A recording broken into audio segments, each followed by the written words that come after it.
On revient à notre sujet, je disais qu'en fait, avant que Satan ne soit Satan, c'était lui qui était chargé d'offrir les acclamations à Dieu.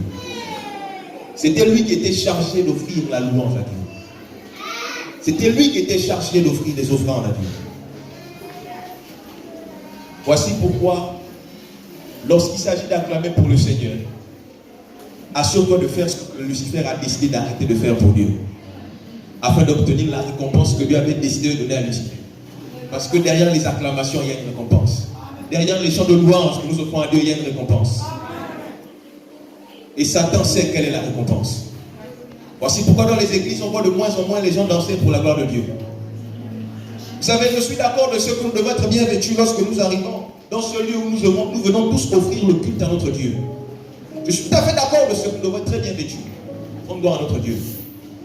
Mais ce qui me dérange, c'est lorsque les vêtements que nous portons nous empêchent de nous prosterner et de danser pour la gloire de Dieu. C'est ainsi, donc, nous devons venir habillés d'une manière assez relaxe, décontractée, pour être libre. Je vous assure que ce que la prière vous donne, les acclamations ne vous donnent pas ces choses. Et ce que les acclamations vous donnent, vous ne l'obtiendrez jamais dans la prière. Ce que la louange que vous offrez à Dieu vous donne, vous ne l'obtiendrez jamais dans la prière et dans le jeûne. Chaque chose a sa place. Chaque chose déclenche des bénédictions particulières. Et il faut être sensible. Voici pourquoi, lorsqu'il s'agit d'acclamer pour le Seigneur, ne te gêne pas. Lorsqu'il s'agit de danser pour Dieu, ne te gêne pas. Parce que c'était la place que Lucifer occupait avant. Et Lucifer avait la place de choix dans le ciel.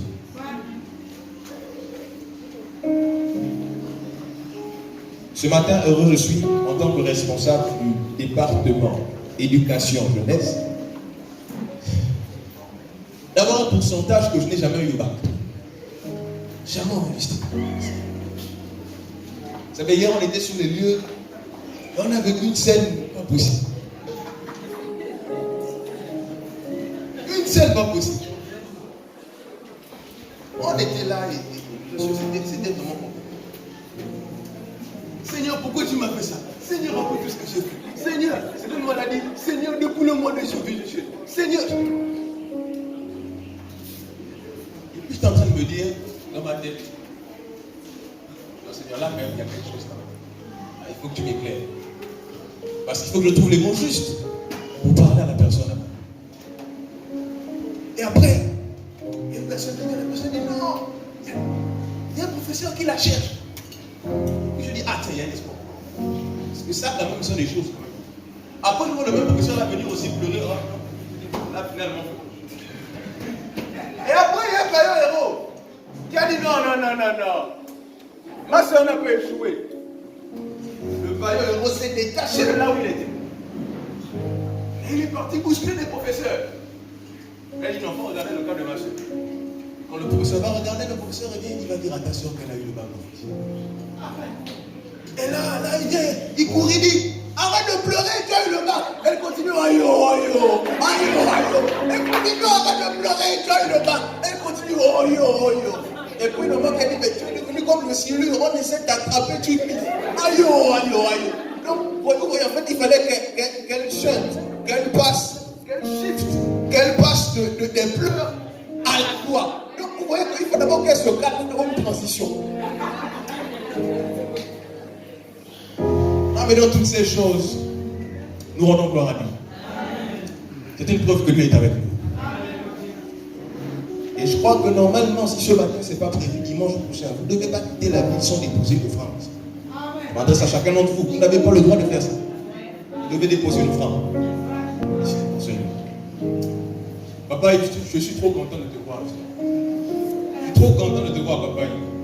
Hier, je t'ai dit, mais le boss, c'est où? Je ne voulais pas hier.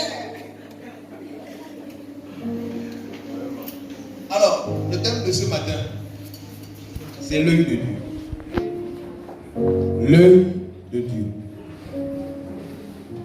Thème de ce matin, l'œil de Dieu. Nous allons revenir sur quelques passages bibliques que nous avons eu à parcourir tout au long de cet excellent travail de prière et de jeûne. Durant ce temps, nous avons mortifié notre corps parce que nous voulions voir la gloire de Dieu. Parce que nous voulons voir la gloire de Dieu. Alors, nous ouvrons le Saint-Livre. Alors que nous sommes dans le Nouveau Testament, notre voyage va s'arrêter pour l'instant. Nous allons faire escale au niveau du livre de Daniel. Alors, en tant que commandant de bord, on fait escale au niveau de Daniel. Pour quelques minutes, après on continue. Mais il est interdit aux passagers de descendre, de rester là. Voilà. On fait juste escale pour voir ce qui se passe à ce niveau.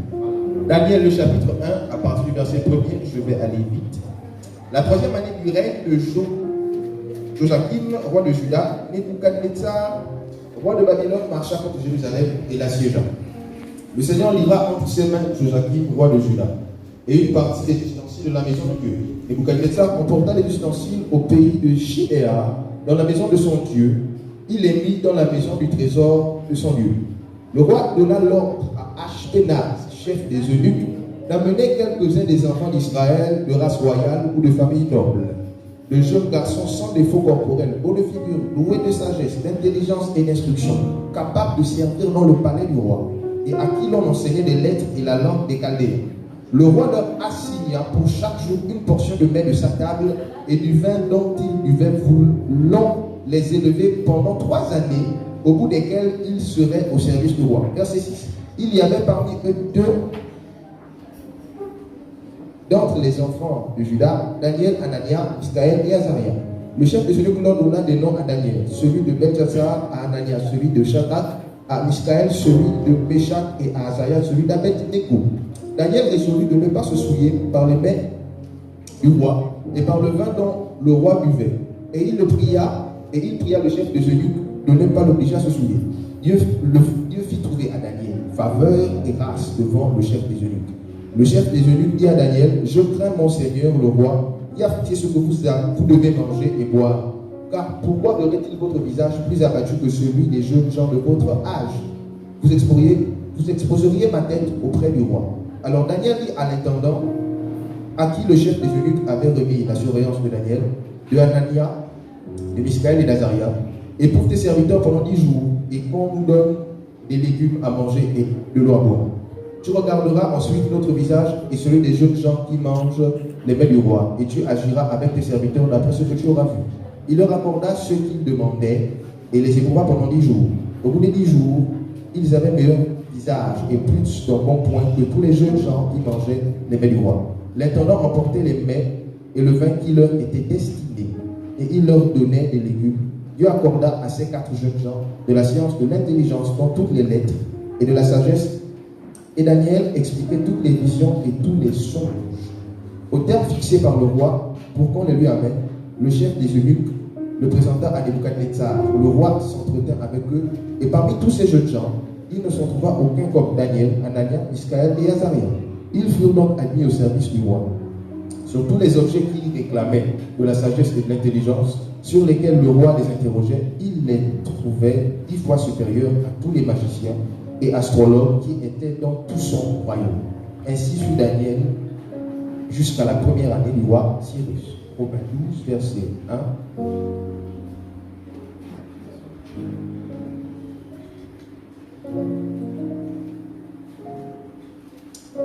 Je vous exhorte donc, frères, par les compassions de Dieu, à offrir vos corps comme un sacrifice vivant, agréable à Dieu, ce qui sera de votre part un culte raisonnable. Ne vous conformez pas au siècle présent, mais soyez transformés par le renouvellement de l'intelligence, afin que vous discerniez quelle est la volonté de Dieu, ce qui est bon, agréable et parfait.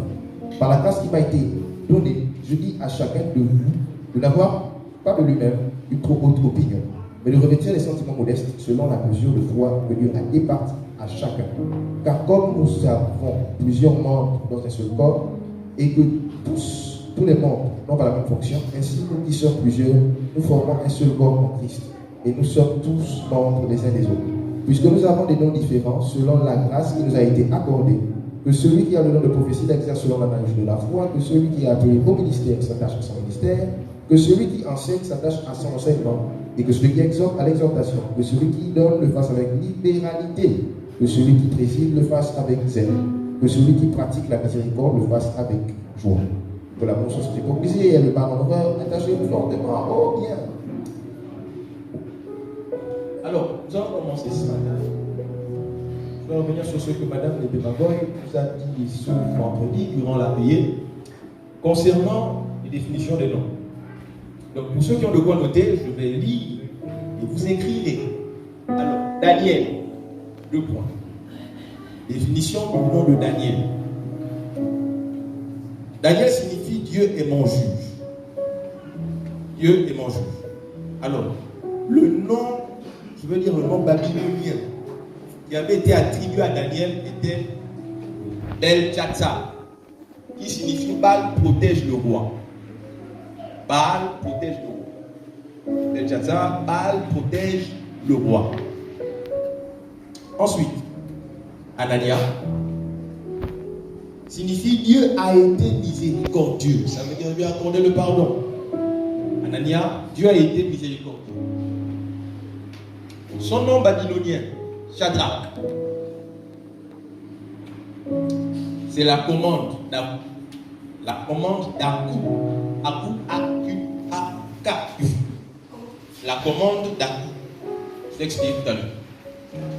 La commande d'Akou. Akou, et apostrophe A-K-U. Le troisième, Mishkaël, signifie qui est semblable à Dieu. Qui est semblable à Dieu. Et Meshach signifie invité du roi. Invité du roi.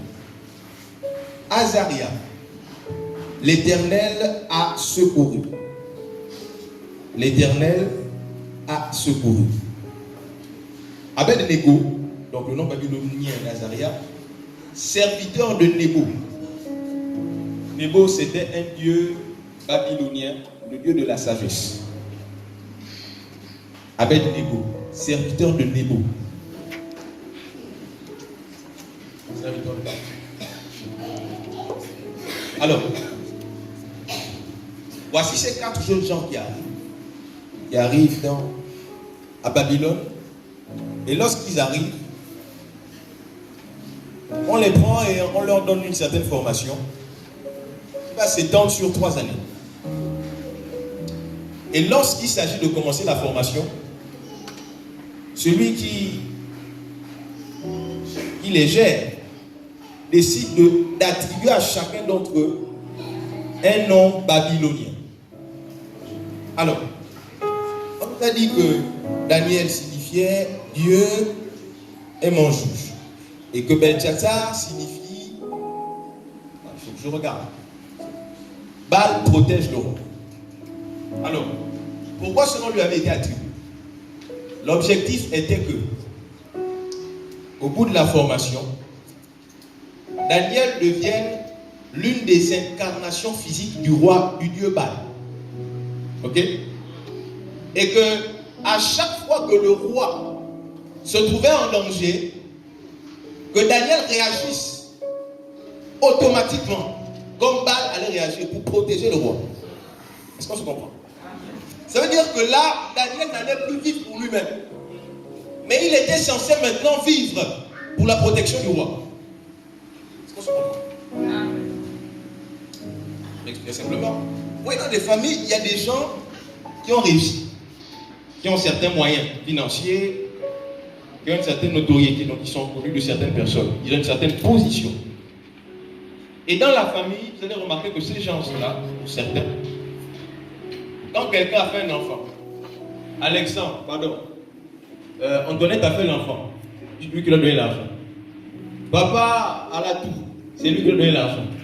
Telle personne doit sortir pour aller apprendre l'étranger, c'est lui qui lui a donné l'argent. Telle personne est malade, c'est lui qui lui a donné l'argent. En fait, pour lui, il ne sent même pas que ce qu'il fait est en train de l'appauvrir ou en train de l'empêcher de construire sa vie. D'accord? Pour lui, tant qu'il n'a pas intervenu, quand il y a un problème dans sa famille, il ne dort pas en paix. Est-ce qu'on se comprend? Il n'est pas en paix. C'est-à-dire que même quand il se marie, sa femme passe et les enfants passent en seconde position. Les premiers, ce sont les membres de sa famille. S'il faut même que la femme dorme au salon et puis dort avec ses frères dans la chambre, il va le faire. Est-ce que vous connaissez les gens comme ça? Voilà. En fait, c'est ce qui s'est passé à l'époque avec Daniel.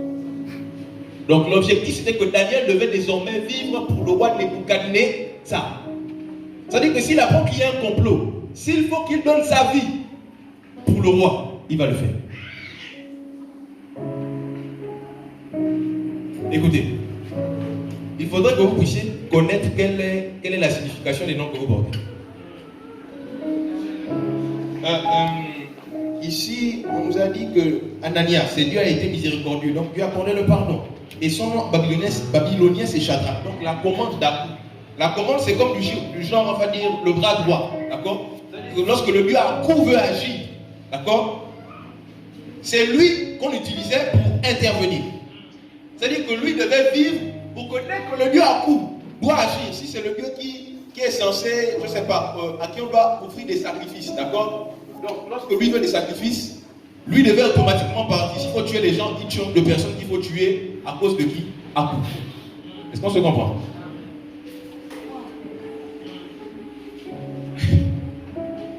Alors, ce n'est pas tout. À chaque fois qu'on était censé appeler Daniel Belshazzar, c'est ce qui s'est passé. On invoquait Baal. Parce que lorsqu'on disait Belshazzar, en français simple, ils étaient en train de dire, ça signifie quoi encore? Baal protège le roi. Donc, quand il marche, Baal protège le roi, oui. Ça veut dire que Baal protège le roi. C'est cet esprit qu'on est en train d'invoquer. Donc, au fur et à mesure qu'on l'appelle, Belshazzar répond oui. L'esprit est en train de prendre des racines. Il est en train de s'asseoir. Il prend domination, il pousse et il prend le contrôle de la vie de Daniel. Au point où, pour lui, c'est maintenant quelque chose d'instinctif de vivre pour la protection du roi. Et l'autre là, la commande d'Akou, c'est un peu bizarre. Voilà, Shadrach. Donc, à chaque fois, il devait dire Shadrach. C'était pour dire la commande d'Akou, il devait dire oui. Donc, c'est une manière d'invoquer le dieu Akou, de telle sorte que sa vie puisse être simplement pour servir aux intérêts du dieu Akou.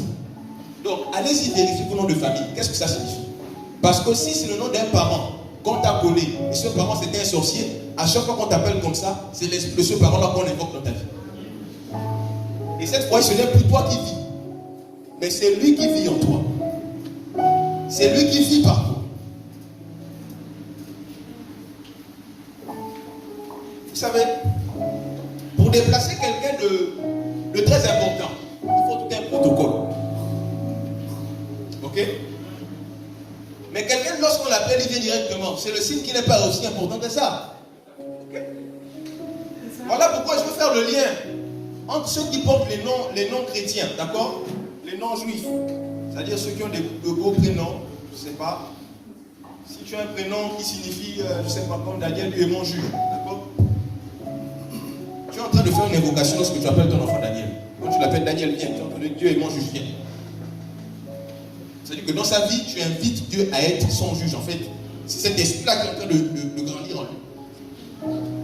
Mais de la même manière que Dieu, pour qu'il descende et qu'il agisse, Dieu regarde d'abord à qui il appelle. Quelle est l'identité qui invoque Dieu?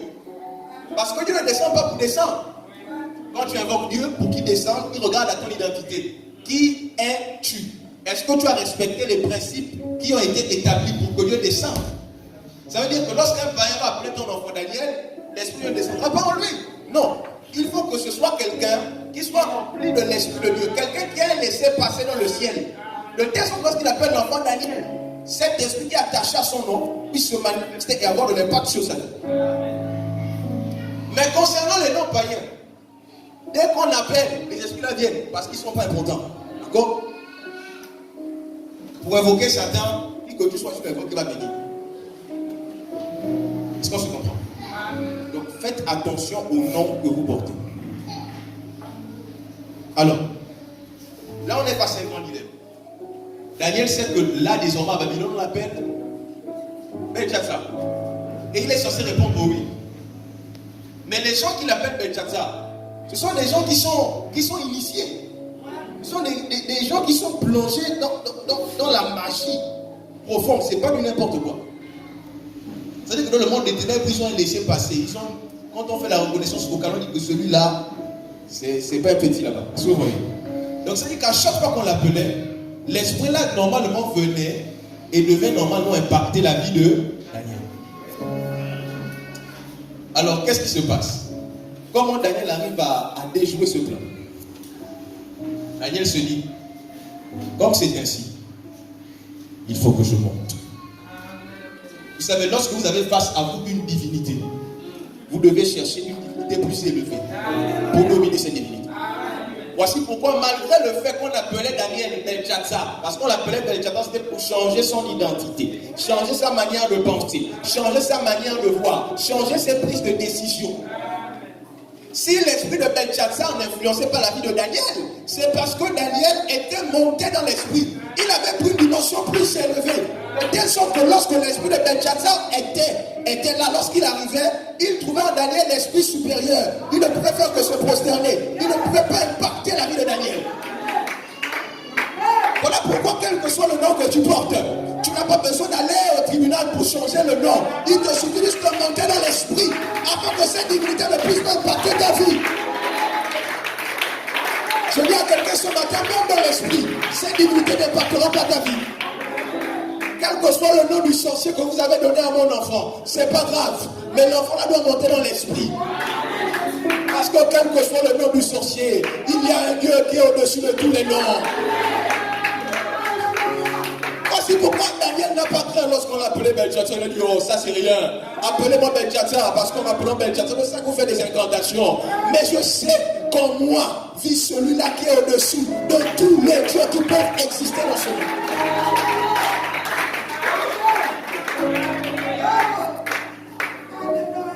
Écoutez, l'objectif de ces gens-là, c'était de modifier la façon de voir de ces 4 hommes. Alors, mon chef m'a demandé, c'est quand je suis resté mardi ou lundi, mon chef m'a dit, il faut aller chercher ce que je dis. Vous savez, quand vous êtes dans une entreprise, le chef donne un ordre, donc vous allez faire les recherches. J'étais obligé de chercher. Quand le patron a parlé, ne discute pas. Donc, j'ai trouvé quand même quelque chose. Alors, si vous voulez, vous pouvez noter la signification du chiffre 10. Oui, le chiffre 10, c'est le nombre de la loi. C'est le nombre qui renvoie le nombre de la pénalité et de la double responsabilité envers Dieu et envers les hommes. Donc, le nombre de la loi, le nombre de la pénalité et de la double responsabilité envers Dieu et envers les hommes. Nombre de la loi, de la pénalité et de la double responsabilité envers Dieu et les hommes. Ici, on a une double responsabilité parce que tu as la responsabilité envers Dieu et tu as la responsabilité envers les hommes. Ok? Alors, comme exemple, on a les 10 commandements. Les 10 commandements qui rentrent dans le cadre de la loi. Ok? On a dit le nombre de la loi. C'est ça? Et après, comme le nombre de la pénalité. Donc, le nombre de la peine, en fait. On a les 10 jours que David avait donné à Nabal. D'accord? Donc, au-delà de ces 10 jours, il y a une peine qui devait tomber sur Nabal. Donc, 10 jours. Et les 10 fois supérieurs aux autres, c'est le symbole de la double responsabilité envers Dieu et envers les hommes. Donc, on nous a dit dans la fin du chapitre 1 que lorsque le roi s'est trouvé devant les 4 enfants de Juda, on nous dit qu'il les a trouvés 10 fois supérieurs aux autres. Ça veut dire que devant Dieu, ils avaient l'autorité. Donc, c'était eux les responsables. Et devant les hommes aussi, c'était eux les responsables. Ça veut dire que parmi tous les magiciens, tous les scribes, tous ceux qui travaillent au niveau du service du roi dans ce secteur-là, ce sont eux les 4 là qui avaient la supériorité. Voilà pourquoi, pour leur donner la supériorité, Dieu était obligé de leur permettre d'être 10 fois supérieurs aux autres. Est-ce qu'on se comprend? C'est-à-dire que là, il n'y a pas match. Ça peut être 7 fois. Dieu a dit non. Il faudrait que vous soyez 10 fois supérieurs aux autres. Comme ça, lorsqu'on dira que c'est vous qui êtes désormais les responsables ici dans ce domaine, personne ne puisse oser lever son doigt, ouvrir sa bouche pour dire que oh non, on a triché. Parce que quand même, regardez cet écart là, 10 fois supérieur aux autres. Il n'y a pas match. Il n'y a pas de revendication. Est-ce qu'on se comprend? Et au niveau de la pénalité, on a aussi les 10 plaies. Ok?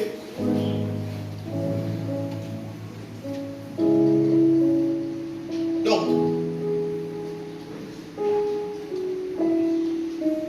on a ces 10 jours-là que Daniel avait demandé au chef des eunuques de leur accorder. Après ces 10 jours, si le constat qui avait été fait était négatif, la peine devait être quoi? Il devait manger les mains du roi. Donc vous voyez que là, le chiffre 10 intervient dans le cas de la pénalité. Ok? Voilà. C'est ce qu'il y a à savoir sur le chiffre 10. C'est ce que j'ai trouvé pour l'instant. Il y a plein de choses. Alors, ensuite, on s'attaque au régime alimentaire. Ce chapitre, il y a beaucoup de choses à dire dessus, mais on va aller très vite. Le régime alimentaire. On nous dit que le roi avait décidé que ces hommes-là devaient manger la nourriture qui était sur sa table. Il y a quelque temps, j'ai regardé le documentaire du président Mobutu Sese Seko Mbundu Asabaka. Et quand j'ai regardé le documentaire, j'ai appris que ce dernier avait souvent pour coutume de boire un verre de sang humain. D'accord? Mais ça se trouvait à sa table. Ok? Sa table. Ce qui signifie que si toi tu manges à sa table, que tu es à son service, tu dois boire ce qu'il boit. Si tu manges ce qu'il mange, et si tu bois ce qu'il boit, c'est que tu vas boire le sang humain que lui boit. N'est-ce pas? Voilà. Et après, j'ai encore poussé un peu plus sur le régime alimentaire. Et je me suis rendu compte que les repas que les Babyloniens mangeaient, c'était des viandes saignantes. C'est-à-dire qu'il y avait encore du sang à l'intérieur. Ok? Et c'était des viandes qui étaient consacrées à leur Dieu. Ça veut dire qu'après avoir offert ces viandes-là en sacrifice à leur Dieu, ils donnaient les parties qui étaient destinées à leur Dieu, et après ils prenaient ces viandes-là sacrifiées et ils les mangeaient. Donc ce sont ces choses-là qui se retrouvaient sur la table du roi de Babylone. Et ce sont ces aliments-là qui voulaient donner à ces 4 enfants de Juda. Elle a dit, oh, ça là, si on mange ça, si on mange la viande sacrifiée à d'autres dieux, ça veut dire que nous aussi nous serons sacrifiés à ces autres dieux-là. Nous serons consacrés à ça. Amen. Alors, ça ne s'arrête pas là. Vous allez constater que dans le monde mystique, lorsqu'il s'agit de faire entrer quelqu'un dans le cercle, on organise un repas. Et ce repas-là, c'est très souvent, ce n'est pas des légumes, c'est de la viande qui est sur la table. Et la viande ici, c'est la chair humaine. Quand vous faites un songe, ou vous êtes en train de dormir, vous faites un songe où vous mangez la viande, faites attention. En fait, c'est un moyen par lequel les songes vous initiez. Donc lorsque vous revenez à vous, je vous conseille de rentrer dans un travail de prière et de jeûne pour détruire tous ces liens-là. Parce que pourquoi est-ce qu'ils vous font manger ce repas? C'est pour pouvoir ouvrir vos sens mystiques, vos yeux mystiques, vos oreilles mystiques, même l'odorat. Est-ce qu'on se comprend? Donc, le but du roi Nebuchadnezzar, c'était d'initier à la sorcellerie tous les éléments qui devaient être à son service. Parce que pour être un magicien, il faut avoir les sens mystiques ouverts. Pour interpréter les songes, il faut avoir les sens mystiques, donc les yeux ouverts. Est-ce qu'on se comprend? Mais pour que ces sens-là soient ouverts, il faut manger quoi? La chair humaine. La chair qui a le sang là. Parce qu'on nous dit quoi? La vie, quand on fait le séminaire sur le sang, je dis quoi? Que la vie est dans le sang. Donc, ils ne vont pas le sang en vain. Est-ce qu'on se comprend? Donc, le but c'était les initier, faire d'eux des grands sorciers. C'est-à-dire que lorsqu'ils te voient là, quand ces yeux sont ouverts là, Il te voit, il voit tout, même jusqu'aux os qui sont cassés dans ton corps. Il voit. Il sait. La partie de toi qui est malade, il connaît. Est-ce qu'on se comprend? C'était ça le but. Donc, si vous avez des amis qui sont dans la franc-maçonnerie, je vous déconseille de manger chez eux. De manger à leur table. Vous avez des parents qui sont dans des choses bizarres. Bien votre chef, vous savez qu'il est dans les choses bizarres. Et il te dit, je t'invite chez moi à manger. Quand tu vas venir à sa table, tu peux quand même honorer ton chef. Élève ta voix et sanctifie le repas. Afin de détruire tout ce qui est dangereux dans ce repas. Parce que le sang de Jésus a la capacité de détruire toutes les actions de l'ennemi. Le sang de Jésus est une arme de destruction massive pour le camp de l'ennemi. Amen. Donc nous devons faire attention à ce que nous mangeons. Parce que nous finissons par devenir ce que nous mangeons. Les gens qui mangent des graisses deviennent gros. Okay? Voilà. Tu manges beaucoup, des graisses, tu deviens gros. Si naturellement tu changes comme ça veut dire que dans l'esprit aussi il y a des choux. Non, je suis sérieux. Hein. Là je suis sérieux. Non, nous qui aimons manger les viandes et tout. Faites attention. Je vous donne un petit secret. Si vous faites un jeûne, où tous les soirs vous mangez le poulet, les viandes et tout, il y aura un impact sur votre vie, ok? Dieu va agir. Mais si vous faites un jeûne, vous prenez juste des légumes, l'impact sera différent.